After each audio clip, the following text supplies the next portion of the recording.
بسم اللہ الرحمن الرحیم۔ بانو ٹی وی کے پیارے سامعین السلام علیکم۔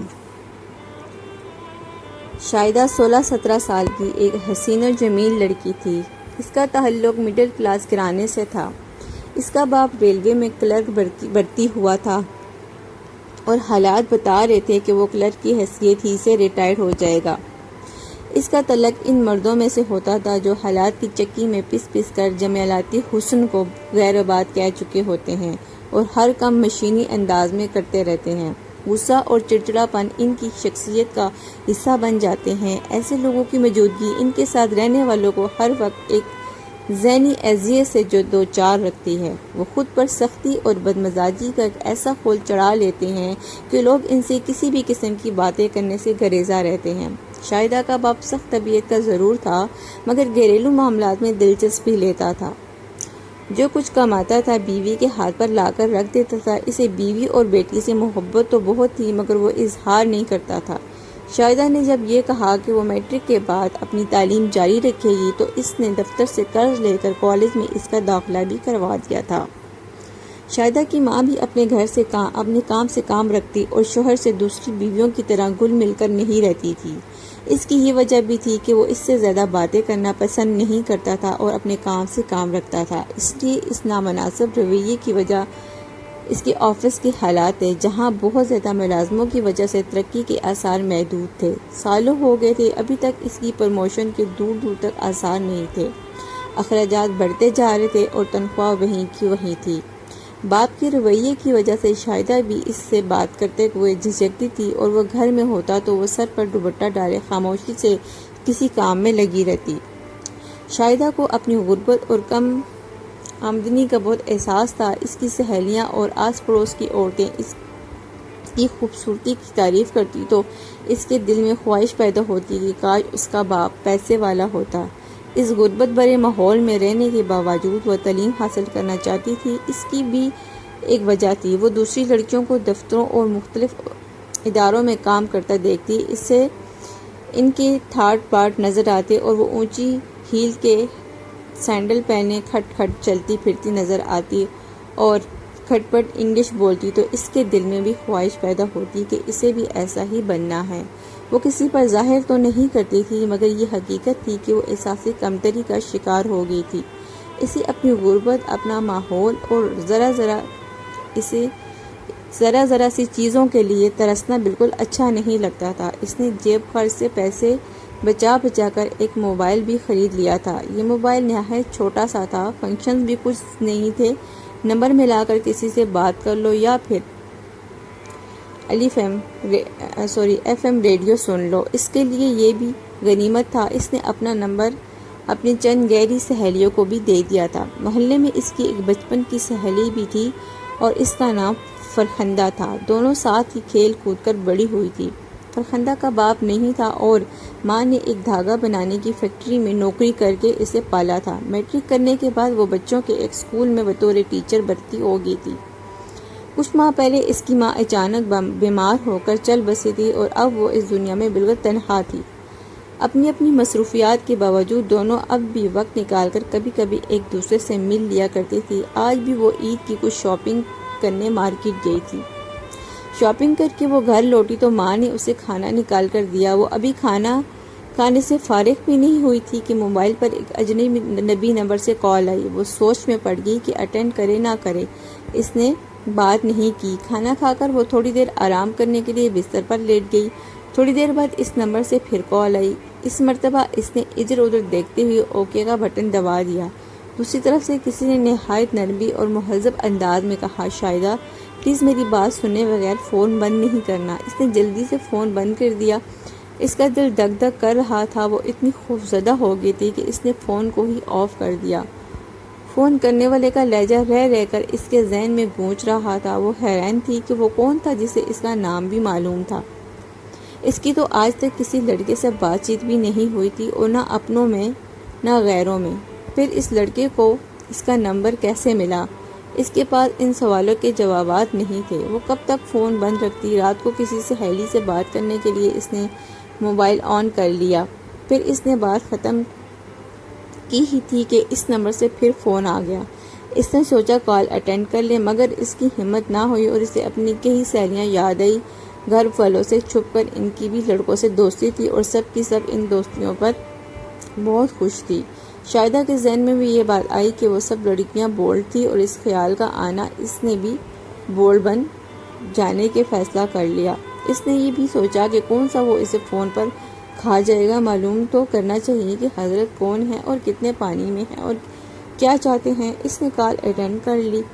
اس کے بعد یہ سلسلہ چل پڑا اور 2-3 دنوں میں ہی اسے پتہ چل گیا کہ اس کا نام ناصر ہے اور اس نے شاہدہ کو کسی مارکیٹ میں دیکھا تھا۔ شاہدہ کے ذہن میں یہ بات آئی نہ سکی کہ اس سے پوچھے کہ اسے اس کا موبائل نمبر کیسے پتہ چلا۔ اس نے یہ بھی بتایا کہ وہ ایک امیر باپ کا بیٹا ہے اور اس کے کاروبار میں ہاتھ بٹاتا ہے۔ اس نے جب اسے پہلی مرتبہ دیکھا تھا تو وہ اسے اتنی اچھی لگی کہ اس نے سوچ لیا کہ اسی سے ہی شادی کرے گا۔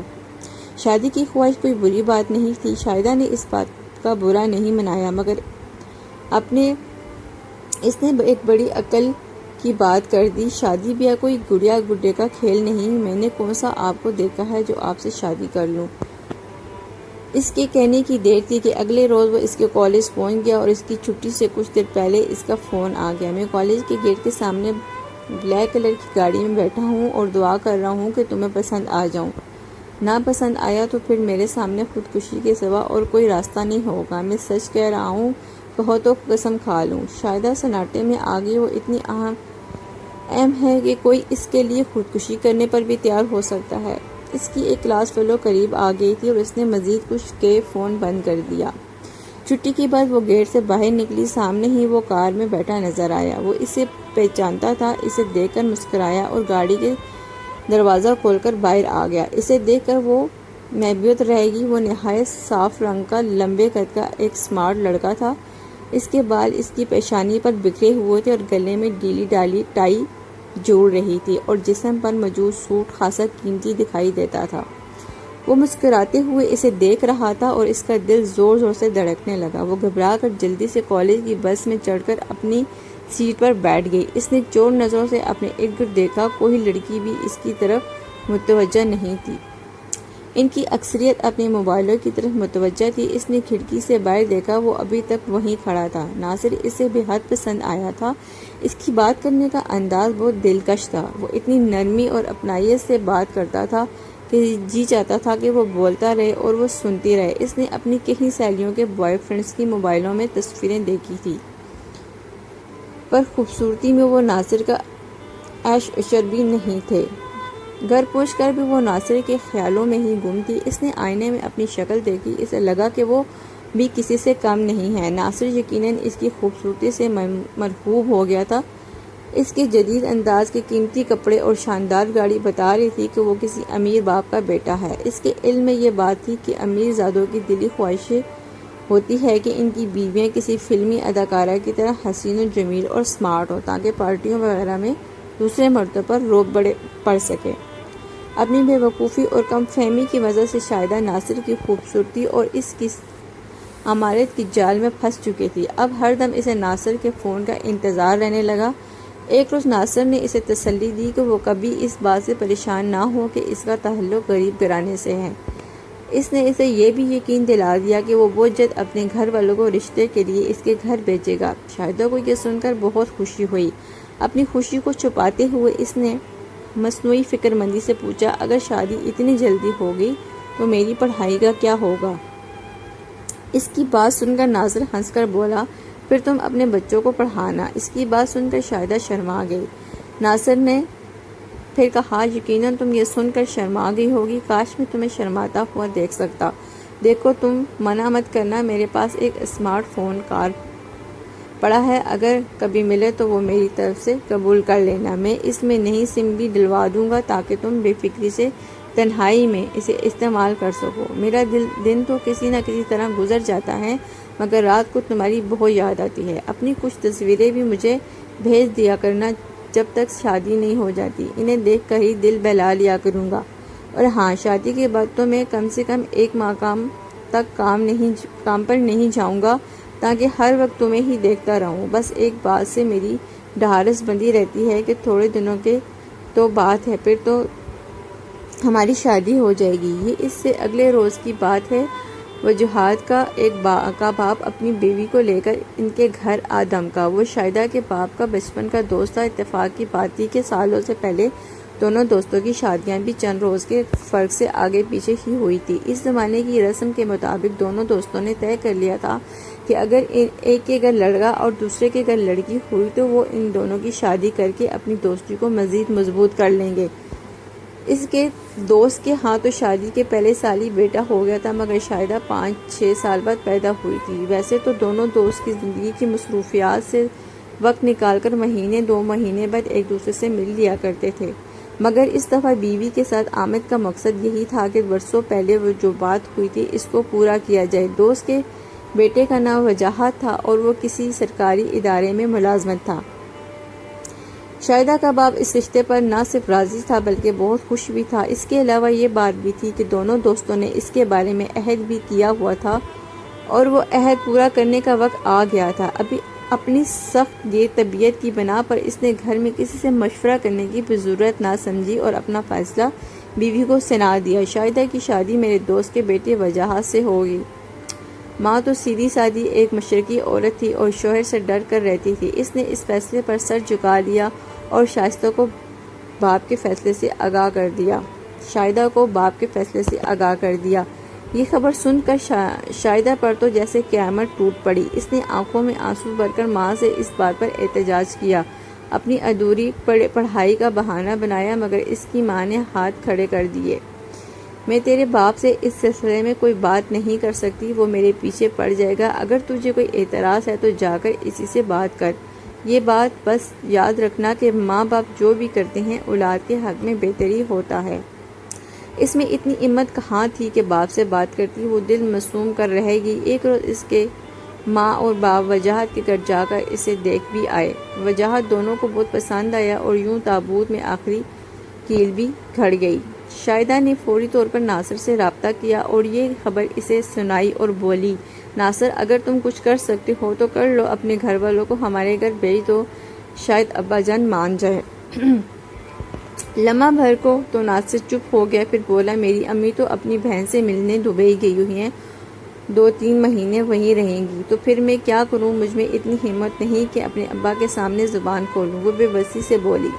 اس کی بات سن کر دوسری طرف خاصی دیر تک خاموشی رہی، پھر ناصر کی آواز آئی، تم شادی کرنے سے منع کر دو۔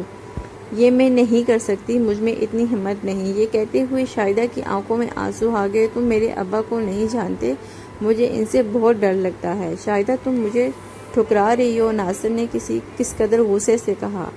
اچھا ایسا کرو کہ موقع دیکھ کر مجھ سے کہیں مل لو، میری بڑی بہن صدر کے علاقے میں رہتی ہے، ہم دونوں ان سے ملنے چلیں گے، ہو سکتا ہے وہ کوئی حل نکال لیں۔ اس سے پہلے بھی ناصر نے اس سے کئی بار ملنے کو کہا تھا، مگر اپنی فطرتی بزدلی کی وجہ سے وہ اس پر راضی نہیں ہوئی تھی۔ اس مرتبہ بھی وہ ناصر کے مطالبے کو صاف ٹال گئی اور زیادہ بہتر یہ ہوگا کہ تم اپنی بڑی بہن کو ہمارے گھر بھیج دو تاکہ وہ رشتے کی بات چلائیں۔ شاہدہ نے 2 ٹوک لہجے میں کہا، تم مجھے غصہ دلا رہی ہو۔ اس کی بات سن کر ناصر نے کہا، میں چاہتا ہوں کہ باجی تم سے ایک دفعہ مل لیں، پھر ہم آئندہ کا لیا عمل طے کر لیں گے۔ سوری ناصر، میں نہیں کر سکتی، مجھے کالج جانے کے علاوہ کہیں اور جانے کی اجازت نہیں ہے، اس نے بے بسی سے کہا۔ اس کی بات سن کر دوسری طرف سے فون بند کر دیا گیا۔ اس کے بعد ناصر نے خود سے فون نہیں کیا۔ اس نے کئی بار اس سے رابطہ کرنے کی کوشش کی، مگر اس کی ہر دفعہ یہی رٹ ہوتی کہ وہ اس کی باجی سے ملنے کے لیے آمادہ ہو جائے۔ شاہدہ ایک سیدھی سادی اور ڈرپوک قسم کی لڑکی تھی، وہ اس بات پر راضی نہیں ہوئی۔ 2 ہفتے بھی نہیں گزرے تھے کہ اس کی شادی بڑی سادگی سے ہو گئی۔ شادی کے بعد بھی ناصر اس کے دل سے نہیں نکل سکا تھا۔ اسے اس بات کا بھی افسوس ہوتا کہ ناصر نے اس سے شادی کے لیے ذرا سا بھی تعاون نہیں کیا تھا۔ ماں اگر اپنی بہن سے ملنے دبئی گئی ہوئی تھی تو وہ اپنی باجی کو تو ان کے گھر بھیج سکتا تھا۔ دن گزرتے رہے اور اب اس کی شادی کو ہوئے 3 ماہ بیت چکے تھے۔ اتنا عرصہ گزر جانے کے باوجود اس کے دل میں وجاہت کے لیے کوئی جگہ نہ بن سکی تھی۔ وہ نہ اس سے بات کرتی تھی اور نہ اس کو دیکھتی تھی۔ وہ کام پر چلا جاتا تو اسے ایک اطمینان کا احساس ہوتا، وہ کام سے گھر آ جاتا تو اس سے بے کلی سے محسوس ہونے لگتی۔ اس کے رویے سے وجاہت حیرت زدہ تو تھا، مگر اس سلسلے میں اس نے آج تک کوئی سوال جواب نہیں کیا تھا۔ اسے وجاہت سے نفرت تو نہیں تھی مگر وہ اس سے محبت بھی نہیں کرتی تھی۔ وجاہت بھی جانے کس مٹی کا بنا تھا کہ اس کی نظر اندازی ہر کوئی حرف و شکایت زبان پر نہیں لاتا تھا۔ اس نے شاہدہ سے شادی اپنے باپ کے کہنے پر کی تھی۔ اسے اپنے باپ سے بے حد محبت تھی کیونکہ وہ اس کے ساتھ بالکل دوستوں کی طرح رہتا تھا۔ باپ کی خوشی کے لیے وہ گھر میں یہ ہی ظاہر کرتا تھا کہ وہ اس شادی سے بہت خوش ہے۔ شاہدہ بلا شبہ حسین اور جمال میں یکتا تھی۔ سر و قد، گورا رنگ، بڑی بڑی آنکھیں، مناسب دہانہ، مسکراتی تھی تو بہت ہی پیاری لگتی تھی۔ ہنسی تھی تو گالوں میں گڑے بھی پڑتے تھے جس کی وجہ سے ہنستے ہوئے وہ اور بھی اچھی لگتی تھی۔ اس سے شادی کر کے وجاہت بہت خوش تھا۔ وہ ایک شرمیلی طبیعت کا لڑکا تھا۔ اس کی شادی سے پہلے اس کی جان پہچان کسی لڑکی سے نہیں ہو سکی تھی۔ ایک تو بیوی خوبصورت اور چندے ماتاب تھی اور دوسری ماں باپ کی پسند کی تھی۔ وجاہت بہت ہی مطمئن تھا مگر شادی کی رات کو ہی وجاہت کو اندازہ ہو گیا کہ بیوی کھوئی سی ملی ہے۔ اس نے سوچ کر دل کو تسلی دی کہ گھر والوں سے دوری کی وجہ سے ایسا ہوگا۔ ہفتہ گزرا تو برف پھر بھی نہیں پگھلی۔ ایسا معلوم ہوتا تھا جیسے شاہدہ کو دنیا کی کسی چیز سے دلچسپی ہی نہیں۔ وجاہت نے یہ بات بھی نوٹ کی کہ وہ اس کو خود سے مخاطب نہیں کرتی۔ وہ کوئی بات کرتا تو جواب دے دیتی ورنہ خاموش بیٹھی رہتی۔ اس کی ماں نے اس کا رویہ البتہ ضرور نوٹ کیا تھا۔ اس کے پاس بیٹھی ہوتی تو خود سے بھی باتیں شروع کر دیتی تھی۔ بہرحال ماں اور باپ دونوں کو بہو پسند آ گئی تھی۔ وجاہت نے ماں سے بھی شاہدہ کے نامناسب رویے کے بارے میں ایک لفظ تک نہیں کہا۔ وجاہت نے چاہتا تھا کہ شاہدہ کے بارے میں کوئی منفی بات کر کے گھر کی خوشیوں کو فکر مندیوں میں بدل دے۔ اسے دنیا والی چالاکیاں بھی نہیں آتی تھی کہ وہ شاہدہ کے اس رویے کے متعلق اندازے قائم کرتا۔ ایک دو دفعہ اس پر جھنجھناہٹ بھی طاری ہوئی اور دل چاہا کہ اس سے پوچھے کہ وہ یوں دور دور کیوں رہتی ہے مگر ممکنہ بدمزگی کی وجہ سے وہ خاموشی رہا۔ ان تمام باتوں کے باوجود وہ اسے بہت اچھی لگتی تھی۔ ایک دو دفعہ اس نے اس سے اچھی لگنے والی بات کا اظہار بھی کیا مگر رد عمل میں اس کا جھکا ہوا سر اور ایک انگلی سے بستر کی چادر پر کھنچتی لکیریں ہی دیکھنے کو ملی۔ شاہدہ کے اس رویے کو دیکھ کر اس کی ہمت ٹوٹ گئی اور اس نے بھی خاموشی کی راہ اپنا لی۔ شاہدہ کے رویے کی وجہ سے وہ کوشش کرتا کہ زیادہ تر وقت اپنے دفتر میں ہی گزارے۔ چھٹی والے دن وہ دیر تک سوتا اور اٹھنے کے بعد دوستوں کے پاس چلا جاتا۔ اس کرک کے بارے میں مشہور ہو گیا تھا کہ وہ دنیا کا واحد شوہر ہے جو شادی کے شروع کے دنوں میں ہی دوستوں کو اتنا ٹائم دیتا ہے ورنہ دوسرے تو ان دنوں اپنے دوستوں سے یہ غائب ہی رہتے ہیں۔ شاہدہ اپنی ماں کے گھر چلی جاتی تو وجاہت ایک عجیب طرح کی بے چینی محسوس کرتا۔ شاہدہ ماں کے گھر جاتے وقت بہت خوش نظر آتی تھی اور واپس سسرال آتے ہوئے یہ خوشی غائب ہو جاتی تھی۔ وجہ یہ چاہتا تھا کہ وہ بس ہر وقت اس کی آنکھوں کے سامنے ہی رہے، بات کرے نہ کرے دکھائی تو دیتی رہے۔ اس کے جانے سے اس کے دل پر ایک انتہائی پسماردگی طاری ہو جاتی تھی۔ اس کی سمجھ میں نہیں آتا تھا کہ کیا کرے، کبھی کبھی وہ جھنجھلا بھی جاتا۔ آج وجاہت شاہدہ کو اس کی ماں کے گھر چھوڑنے آیا۔ اس کی ماں اپنے داماد سے بڑے اتفاق سے ملی اور بہت سی دوائیں دی۔ اتنی دیر میں شاہدہ اس کے لیے چائے بنا کر لے آئی۔ وہ چائے پی کر خاموشی سے روانہ ہو گیا۔ وہ اسے چھوڑنے دروازے تک بھی نہیں آئی۔ وجاہت چلا گیا تو ہر ماں کی طرح شاہدہ کی ماں نے بھی یہ اندازہ لگانے کی کوشش کی کہ بیٹی سسرال میں خوش ہے یا نہیں۔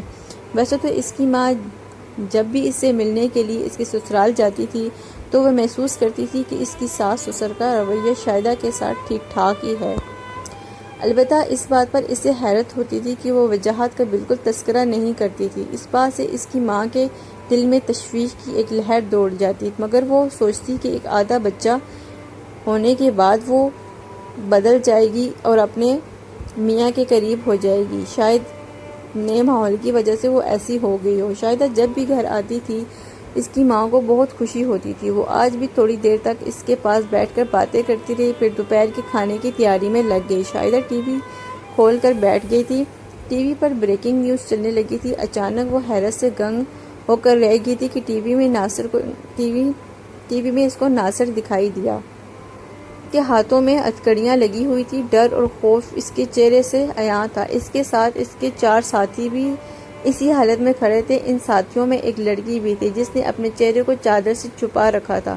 پاس ہی کرسیوں پر سائبر کرائم کی ٹیم کے ارکان بیٹھے ہوئے تھے اور پریس کانفرنس میں ایک ڈپٹی ڈائریکٹر اس واقعے کی تفصیلات بتا رہا تھا جس کی وجہ سے ان لوگوں کو پکڑا گیا تھا۔ شاہدہ کا دل زور زور سے دھڑک رہا تھا اور کانوں میں سائیں ہونے لگی تھی۔ اس نے جلدی سے اٹھ کر دروازہ بیٹھ دیا اور دوبارہ بستر پر بیٹھ کر ٹی وی کی طرف متوجہ ہوئی۔ وہ ناصر کو دیکھے جا رہی تھی جس کا چہرہ ستا ہوا تھا اور اس پر ہوائیاں اڑ رہی تھی۔ ڈپٹی ڈائریکٹر بتا رہا تھا کہ اس گروہ کے یہ لوگ مختلف حربوں سے نوعمر لڑکیوں کو اپنے جال میں پھانس کر پہلے ان سے دوستی کرتے ہیں، پھر انہیں دوستی کا جھانسا دے کر اپنے ساتھی لڑکی کی فلیٹ پر جا کر ان کے نازیباں فلمیں بناتے اور بعد میں ان فلموں کی تشہیر کرنے کی دھمکی دے کر وہ انہیں بلیک میل بھی کرتے تھے۔ ناصر ایک خوش شکل اور نوجوان تھا اور اس کے جھانسے میں آ کر کچھ لڑکیاں اپنا سب کچھ لٹا دیتی تھی کیونکہ یہ انہیں اپنی چکنی چپڑی باتوں سے متاثر کر کے یہ یقین دلا دیتا تھا کہ وہ جلد ہی ان سے شادی کر لے گا۔ اس معاشرے میں ناصر جیسے شیطان صرف لوگوں کی ایک بڑی تعداد پیدا ہو گئی ہے۔ یہ مجبور ہیں کہ کس اور اچھی زندگی گزارنے کی لالچ کی خواہش مند لڑکیاں ڈھونڈ کر انہیں شیشے میں اتار کر تباہ کر دیتے ہیں۔ اس طرح کے کاموں میں ملوث لوگوں کی بھی درجہ بندی ہے۔ ان میں سے چند تو محض اپنی تسکین اور دوستوں پر رعب ڈالنے کے لیے ایک ساتھ کئی لڑکیوں سے دوستی کرتے ہیں، دوسرے ناصر جیسے حیوان اور بے ضمیر لوگ ہوتے ہیں۔ یہ لوگ بھولی بالی اور انڈین ڈراموں اور فلموں سے متاثرہ لڑکیوں کو اپنے جال میں پھانس کر انہیں اپنا ذریعہ معاش بنا لیتے ہیں۔ وہ نہ صرف ان کی قابل اعتراف فلمیں باہر کے ملکوں میں بھیج کر رقم کماتے ہیں بلکہ ان لڑکیوں کو بھی ڈرا دھمکا کر ان سے بھی رقم اتھیاتے ہیں۔ اگر لڑکیاں روپے نہ دیں تو یہ انہیں دھمکی دیتے ہیں کہ وہ سارے ثبوت سوشل میڈیا پر لگا دیں گے۔ اس کام کے لیے انہوں نے کرائے پر ایک فلیٹ لے رکھا تھا اور اسی فلیٹ میں لڑکیوں کو لایا جاتا تھا۔ ناصر متاثرہ لڑکیوں سے یہ کہتا تھا کہ یہ فلیٹ اس کی بڑی بہن کا ہے۔ بیوقوف لڑکیاں اس کی بات کا یقین کر لیتی تھی اور وہ یہ کہہ کر انہیں اس گھر میں بلاتا تھا اور اس کی بہن اس کی ہونے والی بیوی سے ملنا چاہتی تاکہ فیصلہ کر سکے کہ وہ لڑکی اس کے بھائی کے لیے مناسب بھی ہے کہ نہیں۔ وہ لڑکی اس کی بہن نہیں بلکہ اس کی مکروہ دھندے میں ملوث ان لوگوں کی ساتھی ہیں جن لڑکیوں کو یہ لوگ بلیک میل کرتے تھے۔ ان سے وہ ان کی سہیلیوں کے موبائل نمبر بھی زبردستی حاصل کر لیا کرتے تھے۔ پھر ناصر ایک مہذب اور شائستہ نوجوان بن کر ان سے رابطہ کرتا اور تھوڑے ہی دنوں میں ان کی مزید شاہکار پیدا ہوتے۔ سائبر کرائم کی ڈپٹی ڈائریکٹر نے یہ بھی بتایا کہ مجرموں کو پکڑنے کی یہ ساری کارروائی فرخندہ نامی ایک لڑکی کی شکایت پر عمل میں لائی گئی تھی۔ وہ ان لوگوں کی بلیک میلنگ کے ہاتھوں سخت پریشان تھی۔ وہ کسی اسکول میں بچوں کو پڑھاتی تھی جہاں سے اسے 15,000 روپے ماہانہ تنخواہ ملتی تھی۔ ان 15,000 روپوں میں سے اسے ہر ماہ 5,000 روپے ناصر کو دینا پڑتے تھے۔ وہ لڑکی دنیا میں اکیلی تھی اور کچھ عرصہ پہلے اس کی ماں کا انتقال ہو گیا تھا۔ وہ اب اسے اپنے مقاصد کے لیے باہر کے کسی ملک بھیجنا چاہ رہے تھے۔ وہ ان حالات میں بہت تنگ آ گئی تھی اور پھر اس نے ایک بہت اچھا فیصلہ کر لیا اور ہمت کر کے قانون سے مدد حاصل کر لی۔ اس کی نشاندہی پر اس فلیٹ پر چھاپا مارا گیا اور وہاں سے کئی جدید کیمرے، 4 لیپ ٹاپس، بہت سے ہارڈ ڈسک اور دوسری قابل اعتراف اشیاء برآمد کر لی گئی۔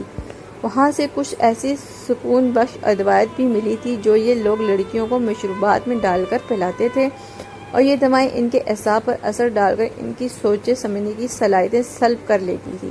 لیپ ٹاپ میں سینکڑوں لڑکیوں کی مخرب تصویریں اور فلمیں موجود ہیں۔ شاہدہ دم بخود ہو کر بیٹھی یہ تمام باتیں سن رہی تھی۔ جب ٹی وی میں کیمرہ رخشندہ نامی لڑکی پر آیا تو باوجود اس کے کہ اس نے نقاب سے اپنا چہرہ چھپا رکھا تھا، شاہدہ نے اسے اس کی آنکھوں سے پہچان لیا۔ وہ اس کی بچپن کی سہیلی فرخندہ ہی تھی۔ اسے احساس ہو گیا کہ ناصر نے کہیں اس سے رخشندہ کے ساتھ دیکھ لیا ہوگا اور ڈرا دھمکا کر اس کا موبائل نمبر لے لیا ہوگا۔ شاہدہ کو جھرجھری سی آ گئی ہو، وہ ذلت اور رسوائی کے گڑھے میں گرنے کی بال بچی تھی۔ اب اسے اپنا سخت گیر باپ اور باپ کی حکمت پر سر جھکائے دینے والی ماں باپ بہت اچھی لگ رہی تھی۔ اس کے ذہن میں یہ بات بھی آئی کہ ماں باپ اپنی اولاد کے لیے جو بھی کرتے ہیں اچھا کرتے ہیں۔ ماں باپ کے فیصلوں پر عمل کر کے اولاد کو زندگی بھر ایک تحفظ حاصل رہتا ہے اور کسی بھی برے وقت میں ان کی ہر طرح کی حمایت اور مدد میسر ہوتی ہے۔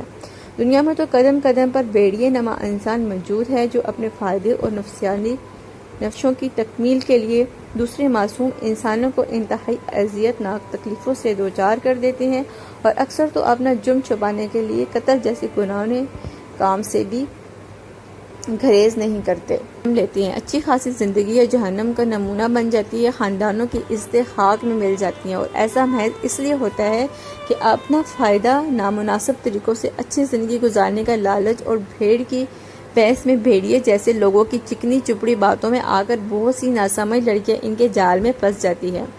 اب ٹی وی پر فرخندہ کا بیان چل رہا تھا اور اس نے بڑی تفصیل سے ناصر اور اس کے دوستوں کے جرائم کا پردہ چاک کیا تھا۔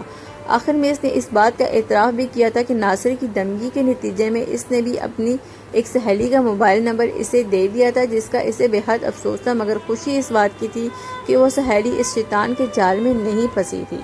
شاہدہ نے لرزتے ہاتھوں سے ریموٹ اٹھا کر ٹی وی بند کر دیا اور بستر پر گر پڑی۔ وہ اس بات پر شکر ادا کر رہی تھی کہ وہ ایک بہت بڑی تباہی اور بدنامی سے بچ گئی تھی۔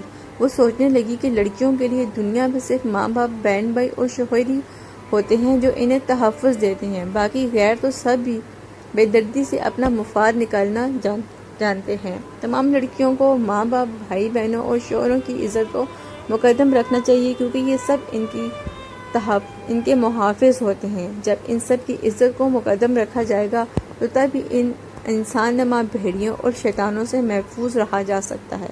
تھوڑی دیر بعد جب اس کی حالت سنبھلی تو اس نے اپنا وہ نمبر ہی چھوٹا سا موبائل اٹھایا اور وجاہت کا نمبر ملانے لگی۔ نمبر ملایا تو اس کے کچھ کہنے سے پہلے ہی اس کے کانوں میں وجاہت کی حیرت بھری آواز آئی، شاہدہ خیریت تو ہے؟ کیسے فون کیا؟ اس نے بولنے کی کوشش کی تو آواز جیسے حلق میں اٹک گئی۔ اس نے کھنگار کر گلا صاف کیا اور بولی، چھٹی کے بعد آ کر مجھے لے جائیے گا، میرا دل نہیں لگ رہا، مجھے آپ، امی اور ابا بہت یاد آ رہے ہیں۔ یہ کہتے کہتے اس کی آواز باہر آ گئی تھی۔